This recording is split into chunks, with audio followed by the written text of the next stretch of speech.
Hey guys, আসসালামু আলাইকুম। কি অবস্থা, কেমন আছো তোমরা? আজকে সকাল আছে প্রতিদিনের মতো আরেকটা ভিডিও নিয়েছি আমি মোহাম্মদ সাব্বির খান। আজকে ভিডিওটা প্রতিদিনের মতো না, আজকে ভিডিও হচ্ছে পুরাই উল্টা ফুলটা, তাহলে তুমি তো স্ক্রিনে দেখতে আছো। যাই হোক, আজকে ভিডিওটা হচ্ছে যে ভাঙ্গা টাইস লাগাবে ওয়ালে, কিন্তু আমরা মহাজনকে অবশ্যই বলছি মহাজন ভাঙ্গা টাইস ওয়ালে লাগান যাবে না, কারণ ভাঙ্গা টাইস ফ্লোরে লাগান যায়। অবশ্যই আমরা ভাঙ্গা গুলিকে লাগাই দিয়ে হেঁটেছি অন্য বিষয়, কিন্তু ওয়ালে কিনে লাগাবেন তো অসম্ভব বিষয়। মহাজনের তো লোক আমার বেঁচে গেছে, কারণ মহাজন এসে যে এক কথার মানুষ জায়গা তাই, মানে একজনে বলছিল ভাঙ্গা টাইস লাগানোর জন্য, তাই সেই ভাঙা টাইস লাগানোর জন্য হ্যাঁ মানে কি বলবো একবারে পুরো ব্যাডিস।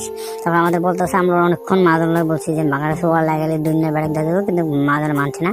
মাজন অবশ্যই করতেছে তোমরা লাগাও, সমস্যা নাই, বেড়াক দিয়ে দিলে বেড়াক দেওয়া যাবে। কিন্তু লাগানোর পরে ফাইনালি তো আমরা দেখতেছেন এত বেডক হয়েছে বিশৃঙ্খলা, কি বলবো দুনিয়ার বেডক। যাই হোক গাইস, এত বেডক কি বলবো, কেউ কোনো বলার ভাষা নেই। তারপর আমরা মাহাজনকে বলা দিলাম, মাহাজনের আরো পোলা ছিল, ছেলে আসছিল, ছেলের বউ আসছিল, মাহাজনের বউ আসছিল, সবাইকে দেখে না দেখানোর পরে তার কাছে না এত বেডক লাগান যাবে না, অসম্ভব বিষয়। তারপর অনেকের আমাকে বলছে যে তোমরা খুলে লাও, কিন্তু আমরা মানতেছি না, এত বছর লাগাইছে খুলুম কিনো, এখন কিছু তো করার নাই, কাজ তো আমরা কাছে অবশ্যই না খুলতে হবে, কারণ মাহাজনেরা তো বুঝে নিত গাত্তারা। যাই হোক, অবশ্যই আমরা কিন্তু কাজ আবার ছুটে যাইতেছি, কারণ আমাদের কিছুই করার নাই, কারণ মাহাজন কিছু অবশ্যই খুলে লাইছে, না খুলতে আবার করবো গাত্তার আমি। যাই হোক, আমরা খুলে লাইছি, কিন্তু এক বছর সিমেন্টের আমরা মশলা করছি, সিমেন্ট গুলো আমরা কি করবো সামনে এক জায়গায় কাজে খাটাইছি, দেখতেছেন এই যে আমার হেল্পার সেও খুলতেছে, কিছু করার নাই।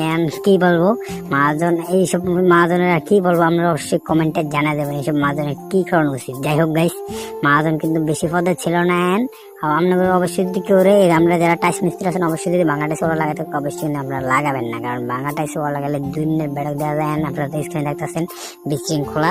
যাই হোক গাইস, কি বলবো, আমাদের বলার মতো কিছুই না, আমাদের 2 ঘন্টার মতন সময় গেছে গিয়ে ভাঙা টাইস লাগাইতে, তা খুলতেছি, খুললে আবার কষ্ট ডাবল হইতেছে। যাই হোক গাইস, সবাই ভালো থাকবেন, কিন্তু আমার ভিডিওটা এই ফোন থেকে দেখাবে কোনো পরবর্তী ভিডিও, আর সবাই ভালো থাকবেন, আল্লাহ হাফেজ।